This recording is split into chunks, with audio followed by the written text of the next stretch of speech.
So today I am so happy to have Matt back on for us to talk a little bit about Star Wars. Welcome back, Matt. Thank you.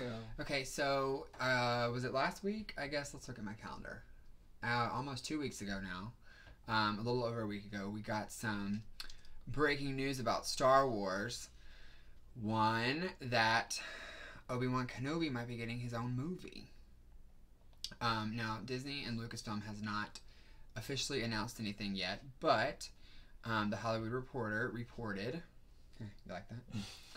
The Hollywood Reporter reported that Stephen Daldry is the one who might be in talks to create this film.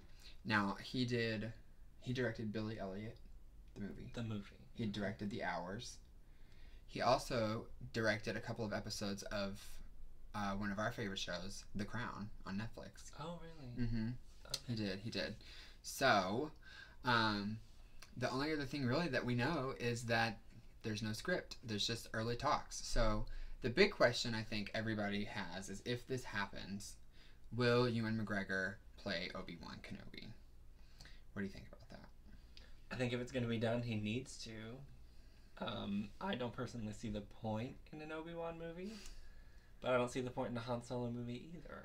Well, if we did Obi-Wan, it might get you away from the Empire, potentially, if it's just about him, and depending on where they place it.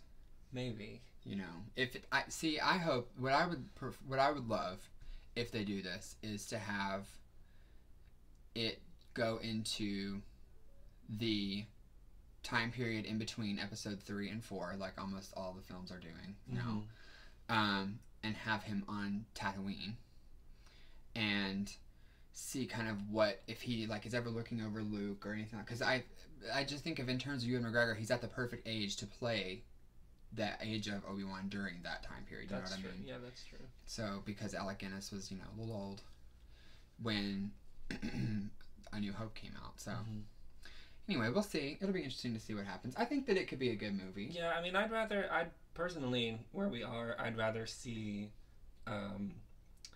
stories being told about the time between Return of the Jedi and The Force Awakens. Yeah.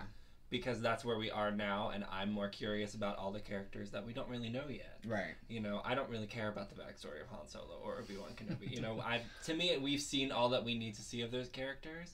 Let's throw some new ones our way. And I know that we have The Last Jedi, and we have other movies that are new and are going to be introducing new things. And the point of these story movies is to kind of fill holes. Forces of Destiny is kind of doing that too, a little bit. Yeah, but like, but not as much. Like, well, speaking of filling in between Return of the Jedi and Force Awakens, we do have some stuff coming out. Unfortunately, it's not in the form of a film, but on Force Friday 2, which is going to be on September 1st, it's an event where they're going to release a whole bunch of new merchandise and books. We have the book that's coming out by, I think it's Claudia Gray, called Phasma. And StarWars.com just released an excerpt from it a few days ago, and it was pretty good. We already learned that she is from another planet called Parnassos, something like that. Paranoia. And in that excerpt, we see her first encounter with who turns out to be General Hux. I think it's his father. Is it his father? I think it's his father. He is a Hux. What did you think about that excerpt?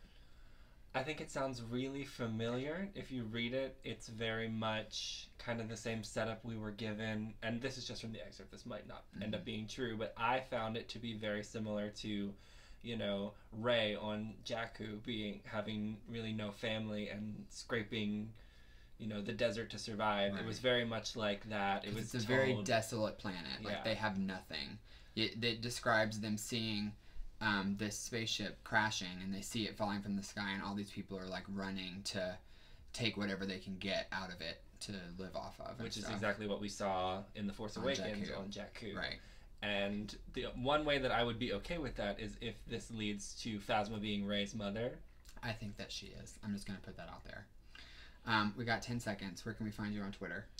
Matt_Ridge. All right. That's it for Star Wars Talk today. We'll be right back.